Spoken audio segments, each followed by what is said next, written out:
Enfin, elle lui demanda s'il consentirait à pardonner. Aussitôt qu'il eut compris que la rupture était évitée, il vit tous les inconvénients d'un rapprochement. D'ailleurs, il souffrait déjà moins et avait presque accepté une douleur dont il faudrait dans quelques mois peut-être retrouver à nouveau la morsure si sa liaison recommençait.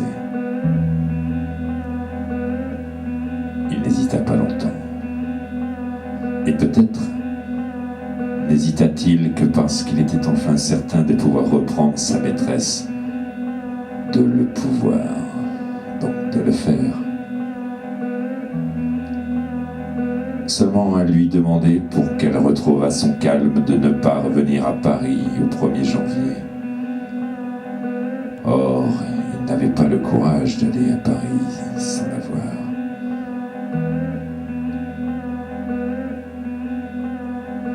D'autre part, elle avait consenti à voyager avec lui, mais pour cela il lui fallait un véritable congé que le capitaine de Borodino ne voulait pas lui accorder.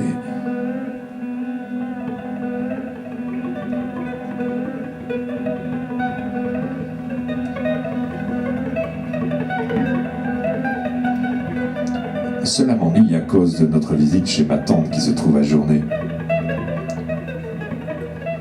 Je retournerai sans doute à Paris à Pâques. Nous ne pourrons pas aller chez Madame de Guermantes à ce moment-là car je serai déjà à Balbec.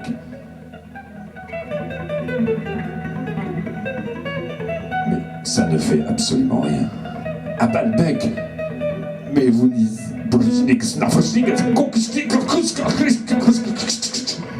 À Balbec? Mais vous n'y étiez allé qu'au mois d'août? Oui, mais cette année, à cause de ma santé, on doit m'y envoyer plus tôt. Toute sa crainte était que je ne jugeasse mal sa maîtresse après ce qu'il m'avait raconté.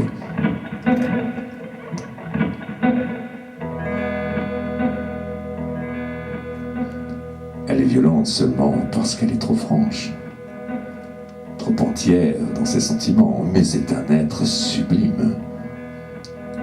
Tu ne veux pas t'imaginer les délicatesses de poésie qu'il y a chez elle.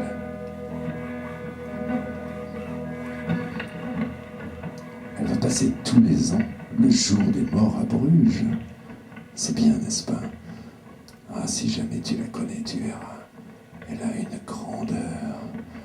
Et comme il était imbu d'un certain langage qu'on parlait autour de cette femme dans les milieux littéraires, elle a quelque chose de sidéral et même de vadique. Tu comprends ce que je veux dire? Le poète qui était presque un prêtre.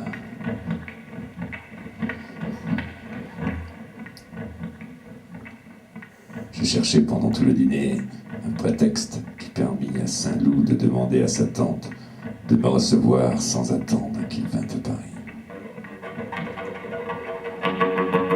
Or, ce prétexte me fut fourni par le désir que j'avais de revoir des tableaux d'Elstir, le grand peintre que Saint-Loup et moi nous avions connu à Balbec. Prétexte où il y avait d'ailleurs quelques vérités, car si dans mes visites à Elstir, j'avais demandé à sa peinture de me conduire à la compréhension et à l'amour des choses meilleures qu'elle-même, un dégel véritable, une authentique place de province de vivantes femmes sur la plage, tout au plus lui osais-je commander le portrait des réalités que je n'avais pas su approfondir comme un chemin d'aubépine.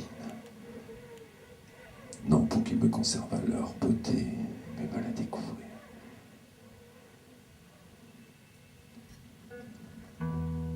Maintenant, au contraire, c'était l'originalité, la séduction de ces peintures qui excitaient mon désir. Et ce que je voulais surtout voir, c'était d'autres tableaux d'Elstir.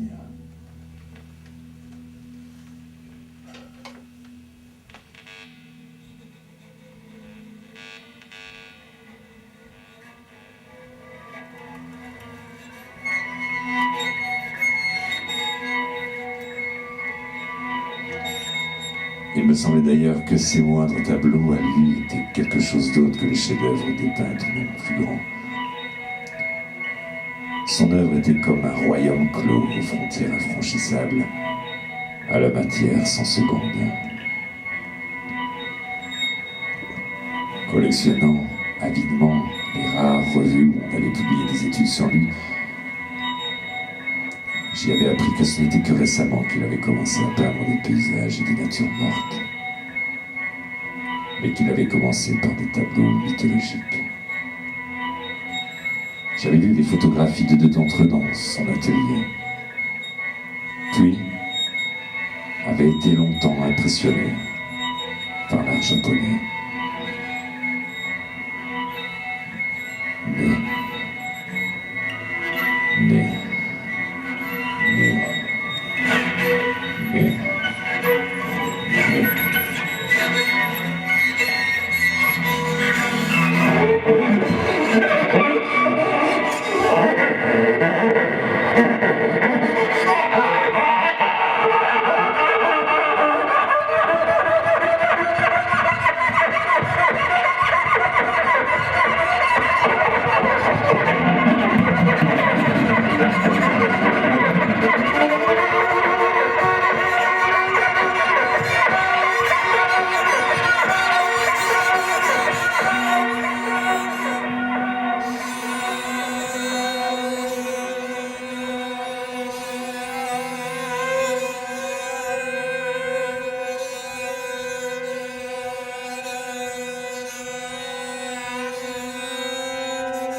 Chou.